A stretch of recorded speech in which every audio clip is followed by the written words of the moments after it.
Assalamualaikum warahmatullahi wabarakatuh. Salam sejahtera, Om Swastiastu, Namo Buddhaya, salam kebajikan. Selamat pagi, selamat siang, selamat sore, dan selamat malam.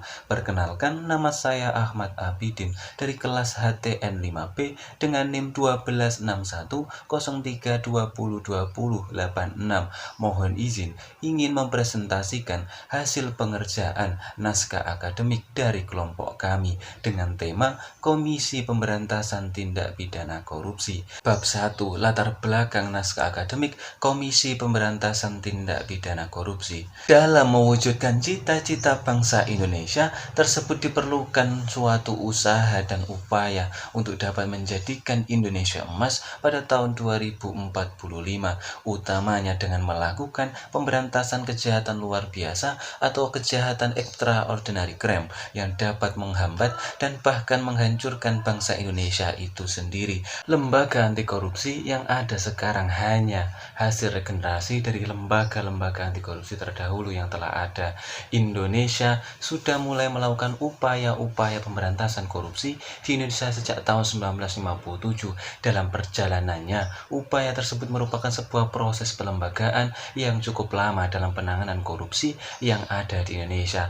Oleh sebab itu, perlu dilakukannya penguatan pada tubuh KPK sebagai lembaga anti rasuah. KPK sebagai suatu lembaga yang bergerak dalam pemberantasan tindak pidana korupsi harus dapat melakukan tugas dan wewenangnya secara profesional tanpa adanya intervensi. Namun, dengan disahkannya Undang-Undang Nomor 19 Tahun 2019 sebagai perubahan atas Undang-Undang Nomor 30 Tahun 2002 tentang Komisi Pemberantasan Tindak Pidana Korupsi oleh DPR dan Presiden sebagai bentuk revisi atas undang-undang sebelumnya mengakibatkan kinerja dari KPK mengalami pelemahan.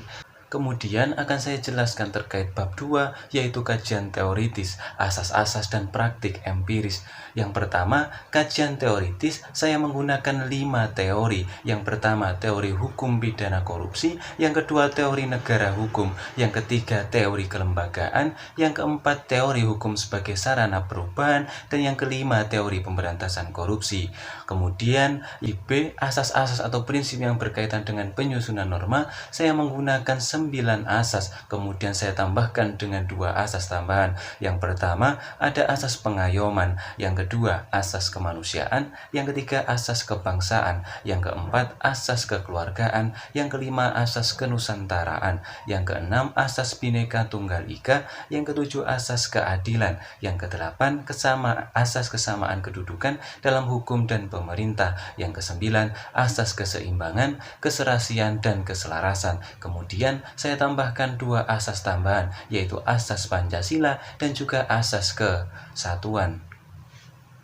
Kemudian yang ketiga yaitu ada praktik empiris. Yang pertama kemudian saya tunjukkan data Indeks Persepsi Indonesia atau IPK Indonesia terkait dengan penindakan kemudian dan juga pemberantasan termasuk juga pencegahan tindak pidana korupsi dari tahun 1995 sampai 2021. Kemudian yang kedua saya tuliskan terkait peralihan status pegawai KPK menjadi ASN atau aparatur sipil negara. Kemudian yang ketiga terkait dengan kelembagaan KPK yang tidak independen lagi. Kemudian yang keempat adanya Dewan Pengawas yang kemudian hanya menghambat kinerja daripada KPK itu sendiri. Kemudian yang kelima yaitu hilangnya status penyidik dan penuntut umum pimpinan KPK. Kemudian yang ketujuh yaitu kewenangan KPK atas pemberian SP3 yaitu surat perintah penghentian penyidikan dan penuntutan. Kemudian bab 3 terkait evaluasi dan analisis peraturan perundang-undangan terkait. Yang pertama ada undang-undang. Undang-undang di sini saya memasukkan ada 9 undang-undang terkait yang kemudian dianalisis. Yang pertama Undang-Undang Nomor 30 Tahun 2002 tentang KPK, yang kedua United Nations Convention Against Corruption atau UNCED tahun 2003 yaitu Konvensi Perserikatan Bangsa-Bangsa Anti Korupsi. Yang ketiga Undang-Undang Nomor 7 Tahun 2006 tentang pengesahan UNCED. Yang Yang keempat, Undang-Undang Nomor 31 Tahun 1999 tentang pemberantasan tindak pidana korupsi. Yang kelima, yaitu Undang-Undang Nomor 28 Tahun 1999 tentang penyelenggaraan negara yang bersih dan bebas dari korupsi, kolusi, dan nepotisme. Kemudian yang keenam, Undang-Undang Nomor 8 Tahun 2010 tentang pencegahan dan pemberantasan tindak pidana pencucian uang atau TPPU. Kemudian yang ketujuh, Undang-Undang Nomor 46 Tahun 2009 tentang pengadilan tindak pidana korupsi. Kedelapan, Undang-Undang Nomor 8 Tahun 1981 tentang hukum acara pidana. Dan yang terakhir, Undang-Undang Nomor 5 Tahun 2014 tentang aparatur sipil negara. Kemudian yang kedua, KUHP atau Kitab Undang-Undang Hukum Pidana. Di sini saya memasukkan 12 pasal terkait.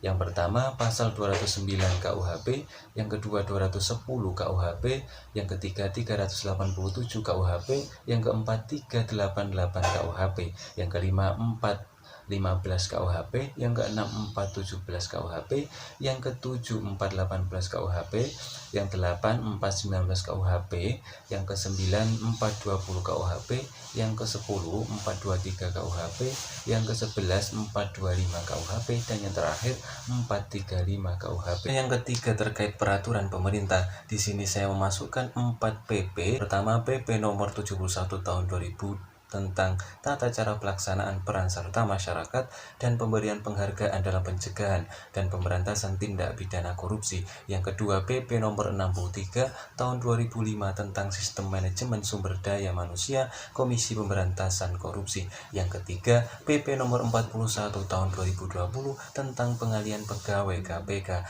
Dan yang keempat, PP nomor 4 tahun 2020 tentang tata cara pengangkatan ketua dan anggota Dewan Pengawas KPK. Kemudian yang keempat yaitu ada peraturan presiden. Di sini hanya saya masukkan satu, yaitu terkait dengan Perpres nomor 102 tahun 2020 tentang pelaksanaan supervisi pemberantasan tindak pidana korupsi. Kemudian yang kelima yaitu keputusan presiden atau Kepres. Di sini saya masukkan dua. Yang pertama, Kepres nomor 11 tahun 2005 tentang tim koordinasi pemberantasan tindak pidana korupsi.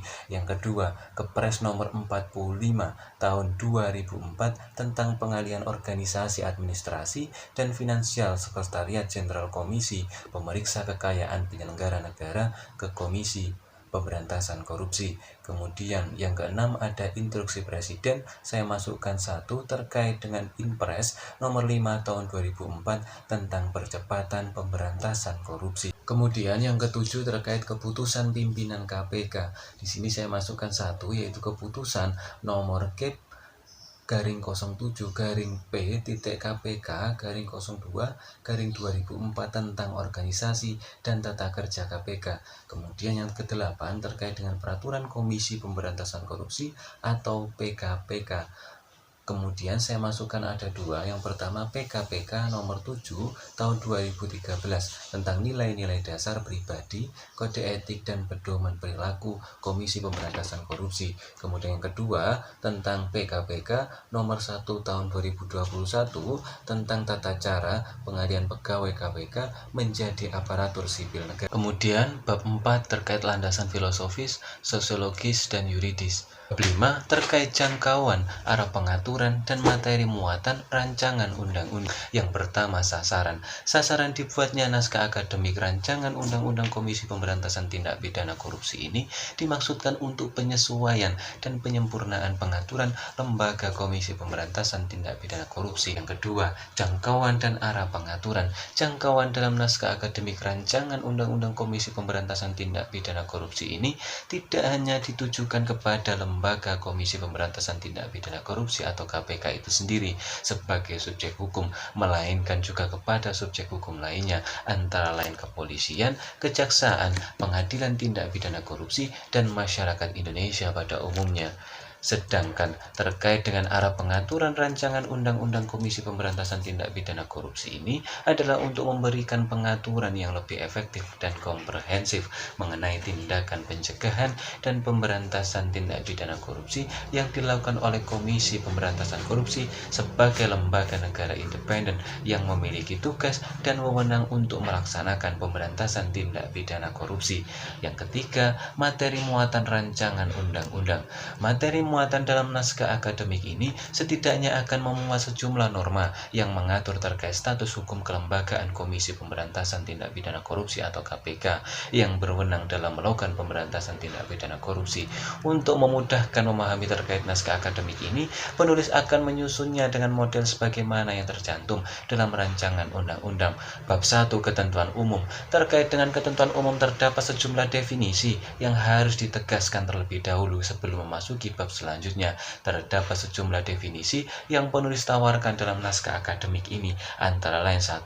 Pasal 1 ayat 3 dan pasal 3. Komisi Pemberantasan Tindak Pidana Korupsi yang selanjutnya disebut Komisi Pemberantasan Korupsi adalah lembaga negara yang berada di luar kekuasaan eksekutif atau dikatakan lembaga negara independen dan bebas dari pengaruh kekuasaan manapun, serta dalam melaksanakan tugas pencegahan dan pemberantasan tindak pidana korupsi dilaksanakan secara efisien, profesional, bebas intervensi, dan transparan. Yang kedua, pasal 1 ayat 6, pegawai Komisi Pemberantasan Korupsi adalah pegawai tetap dan pegawai non-tetap, serta pegawai yang berasal dari penyidik Polri dan Kejaksaan. Dan yang ketiga, pasal 5, dalam menjalankan tugas dan wewenangnya Komisi Pemberantasan Korupsi berasaskan pada A. Kepastian hukum, B. Keterbukaan, C. Akuntabilitas, D. Kepentingan umum, dan E. Proporsionalitas. 2.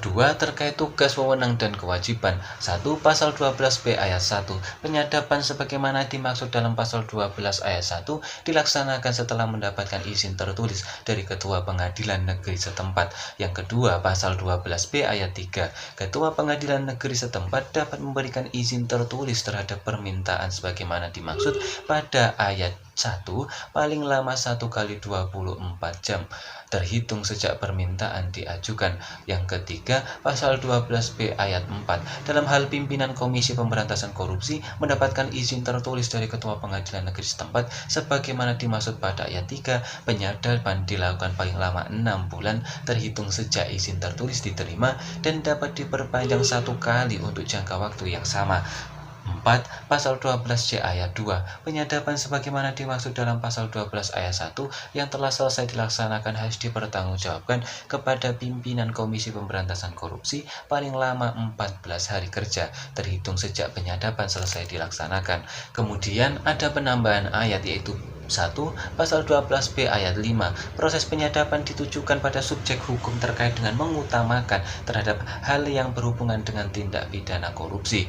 Kemudian yang kedua, pasal 12B ayat 6, tata cara penyadapan dilaksanakan dengan memperhatikan A. Adanya 2 alat bukti permulaan yang cukup, B. Telah mendapatkan izin tertulis dari Ketua Pengadilan Negeri setempat, C. Penyadapan dilaksanakan penyidik Komisi Pemberantasan Korupsi atau KPK, D. Menentukan hal apa saja yang dapat dilakukan penyadapan, E. Menentukan siapa yang akan dijadikan objek penyadapan.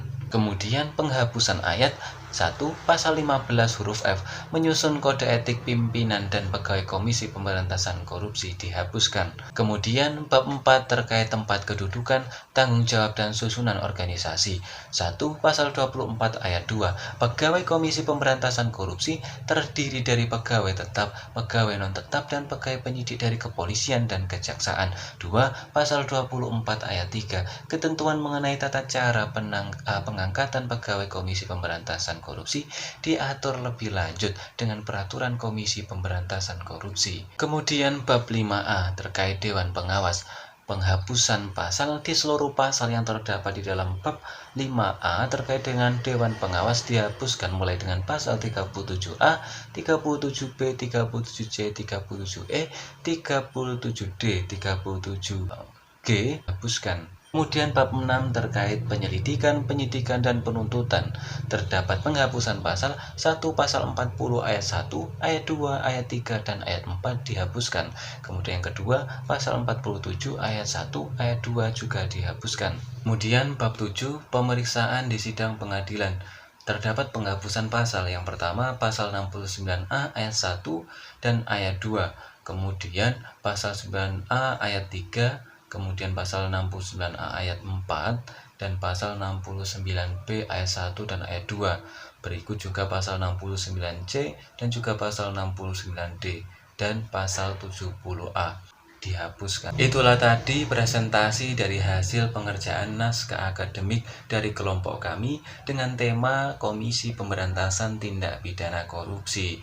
Karena keterbatasan waktu, maka kami tidak bisa menjelaskan secara menyeluruh terkait dengan hasil karya kami. Kurang lebihnya kami mohon maaf. Wallahul muwaffiq illa Wassalamualaikum warahmatullahi wabarakatuh.